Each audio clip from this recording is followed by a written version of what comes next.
Hello दोस्तों, कैसे हो? उम्मीद आप सब अच्छे होंगे। यदि आप पहली बार हमारे चैनल विजिट कर रहे हैं तो जीरो टू हीरो एक प्लेलिस्ट है जिसमें शेयर मार्केट की फुल थ्योरी नॉलेज जो है दी जाती है। आज का टॉपिक बहुत ही इंटरेस्टिंग टॉपिक है। इसके बारे में बहुत सारी क्वारी मेरे पास पर्सनली भी आती रहती है। ठीक है, वो ये पूछते रहते हैं कि सर हम फिक्स डिपॉजिट में निवेश करें या स्मॉल सेविंग स्कीम में निवेश करें। ठीक है दोस्तों, जैसा कि जो भी निवेशक है, जो इन्वेस्टर है, जो रिस्क नहीं लेना चाहता, मतलब बहुत ही सेफ मीन्स अपना इन्वेस्टमेंट करना चाहता है, उसके दिमाग में यही ऑप्शन रहते हैं कि भाई हम या तो बैंक में जा कर के हम फिक्स डिपॉजिट कर देते हैं या फिर स्मॉल सेविंग स्कीम में जो है इन्वेस्ट कर देते हैं। ठीक, इनमें से कौन सा ज़्यादा अच्छा है? तो आज का टॉपिक इन्हीं के बारे में है और इन्हीं पे हम जो है डिस्कशन करेंगे दोस्तों। ठीक है दोस्तों, क्या हुआ है कि जो फिलहाल में ही आरबीआई ने जो है इंटरेस्ट रेट जो है घटाना शुरू कर दिया। ठीक है, इसका असर बैंक की एफडी पर भी पड़ रहा है। मतलब जो एफडी की जो इंटरेस्ट रेट है वो भी कम होंगे। ठीक है, रेपो रेट के घटने पे बैंक लोन सहित जो होम लोन होते हैं उसमें भी इंटरेस्ट रेट की जो है कमी आएगी। ठीक है, और फिक्स डिपॉजिट भी जो बताया कि जब इंटरेस्ट रेट आरबीआई कम कर रहा है तो उस पर भी इंटरेस्ट रेट कम हो जाएंगे। अभी एक ऑप्शन रहते हैं कि भाई एफडी या फिर स्मॉल सेविंग स्कीम। अभी दोस्तों हम एक एक करके दोनों को समझते हैं। जैसे बैंक एफडी के बारे में हम डिस्कशन करते हैं दोस्तों। सबसे पहले दोस्तों आपको ये कॉन्सेप्ट समझना चाहिए। जब आप बैंक एफडी के बारे में सोचते हो तो रिस्क क्या है, सबसे पहले रिस्क को आपको पता होना चाहिए। दोस्तों बैंक एफडी में आप कितना भी पैसा लगा लो, हमें पता है यदि कोई बैंक दिवालिया हो जाता है तो आपको मैक्सिमम 5 लाख रुपए ही मिलेंगे।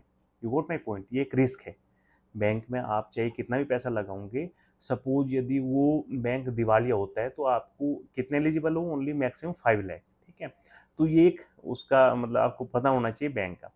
अभी एक बैंक एफडी एक हमेशा मीन्स क्या है कि अट्रैक्टिव रहा है ये। ठीक है, इसमें बेनिफिट ये रहा कि आपको यदि पैसे की रिक्वायरमेंट है तो आप मैच्योरिटी से पहले भी आप जो है एफडी अपनी तोड़वा सकते हो। ठीक है, और ये लेकिन इसमें एक चीज़ और भी है दोस्तों, जो बैंक एफडी में जो आपको इंटरेस्ट मिलता है, ठीक है, ये टैक्सेबल है। इस पर आपको टैक्स देना पड़ेगा।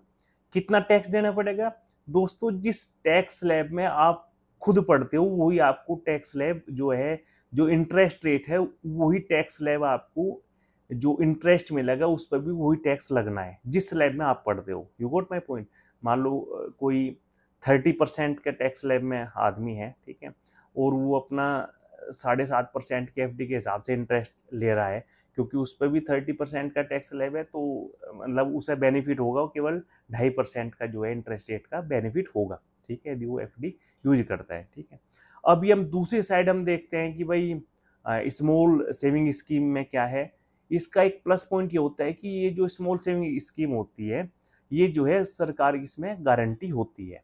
अभी दोस्तों समझते हैं कि स्मॉल सेविंग स्कीम क्या क्या है। जैसे पीपीएफ है, ठीक है, प्रोविडेंट फंड जिसे बोलते हैं, एनएससी है, एससीएसएस है, सीनियर सिटीजन सेविंग स्कीम, पीओएमआईएस जैसे post office monthly income scheme. ठीक है, ये भी काफ़ी अट्रैक्टिव होता है। इसमें प्लस पॉइंट क्या है? प्लस पॉइंट दोस्तों ये है इसमें कि इसमें जो गवर्नमेंट है, ठीक है, उसकी जो है गारंटी होती है। ठीक है, जैसे बैंक में 5 लाख तक है, लेकिन इसमें क्या है, बैंक की जो है गारंटी सॉरी, इसमें सरकार की जो है गारंटी होती है।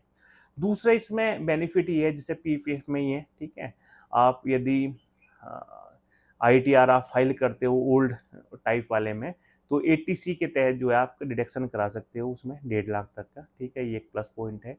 बाकी तो दोनों ही सुरक्षा के लिहाज से जो है अच्छे हैं। जो भी एक सेफ साइड जाना सोचता है कि सेफ हमें इन्वेस्ट करना है, तो उसके लिए दोनों ही बेहतर है। ठीक है, उसका अलग बेनिफिट है, इसका अलग बेनिफिट है, मीन्स हर चीज़ का एक प्लस माइनस है।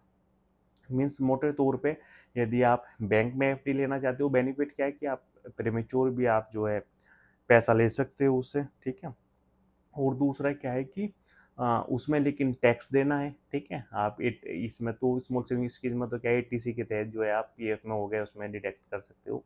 उसमें क्या है, केवल बैंक में यदि इन्वेस्ट करोगे तो 5 लाख तक ही है, इन केस ऑफ यदि बैंक दिवालिया होता है।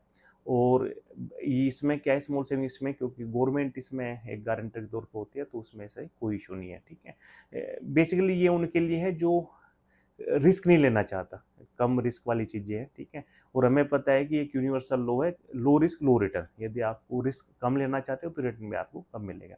आई थिंक आपको कॉन्सेप्ट समझ में आया होगा। थैंक यू वेरी मच दोस्तों। जो भी शेयर मार्केट की लेटेस्ट इन्फॉर्मेशन है उन्हें पाने के लिए हमारे चैनल को सब्सक्राइब कीजिए। Thank you very much.